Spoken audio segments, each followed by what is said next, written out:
I'm almost 40 years old. Now, this is my first real YouTube video, which means one of two things is happening.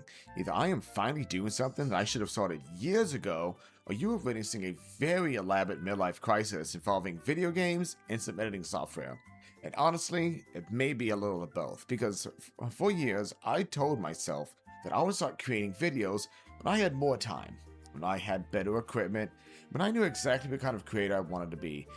And when I finally felt confident enough to speak into a microphone and believe that someone might want to listen, the problem became none of those things arrived together. So I decided to start without them. This is not a video about how you or I become successful at YouTube, because I haven't. This is video number one in a series about why I waited so long to begin, what finally changed, and why starting before you feel ready may be the only way to ever really feel ready. I've always been a gamer. Gaming has been a part of my life for as long as I can remember. I was given my first computer when I was 15 years old, all the way back in 2002, mainly so I could play Warcraft 3.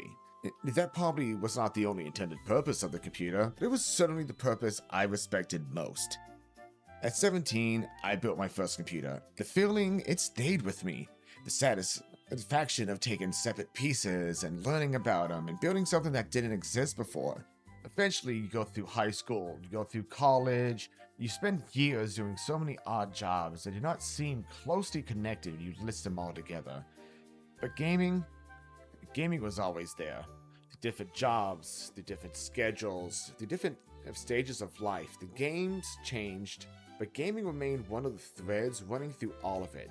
It gave me a place to explore, to solve problems and compete, build things, meet people, and occasionally spend hours organizing a storage box while ignoring the real one in my closet. The strange part about communication, I've always considered myself an extrovert. I enjoy meeting people, I love conversations, I love telling people the stories and sharing strange little anecdotes from my work, life, whatever disaster happened to me that week. I can have a conversation with a complete stranger about almost anything. But communication has never been easy for me.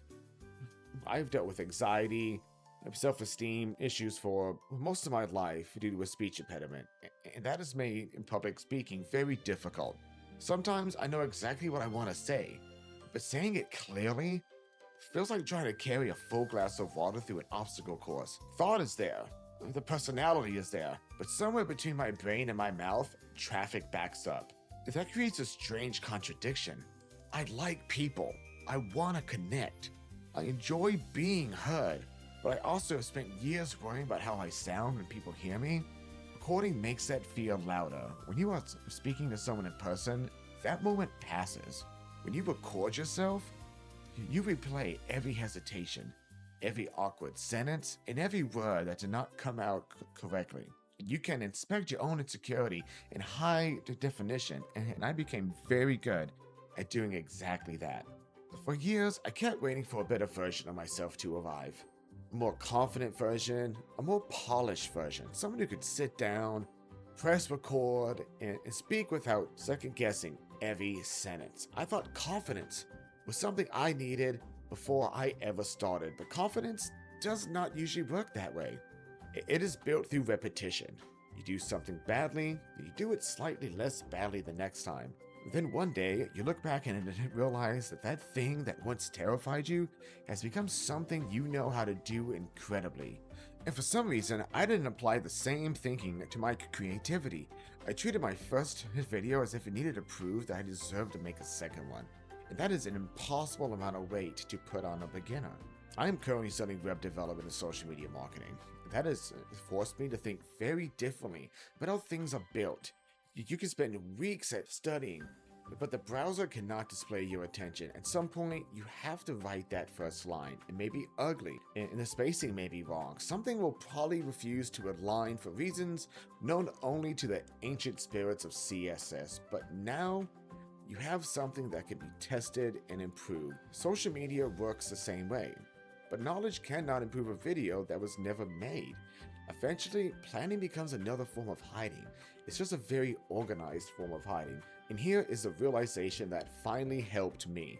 Almost nobody is waiting for that video. And that sounds harsh, but it's actually really freeing. I don't have a massive audience waiting for me to fail. I don't have a reputation that can be destroyed by one awkward upload. Most people have no idea who I am. That means I am free to learn in public. I am free to experiment. I am free to make something imperfect. I am free to improve without pretending that I already know everything. And there was a strange kind of arrogance hidden inside of perfectionism. It assumes that your first attempt should somehow look like another person's 100th. It compares your beginning to someone else's finished product, and when you inevitably fall short, it uses that differences as proof that you should not have ever have started. Being experienced is not evidence that you cannot do something. It is simply evidence you have not done it enough yet. I don't want this channel to be built around pretending that I am the best player at something. I'm not. I miss a lot of shots. I make a lot of bad decisions.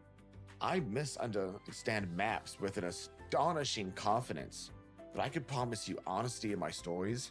I can promise you curiosity in the perspective of someone who has lived enough different lives to have a few things worth talking about. I want to have the conversations about our creativity, our anxieties, our work, about trying again.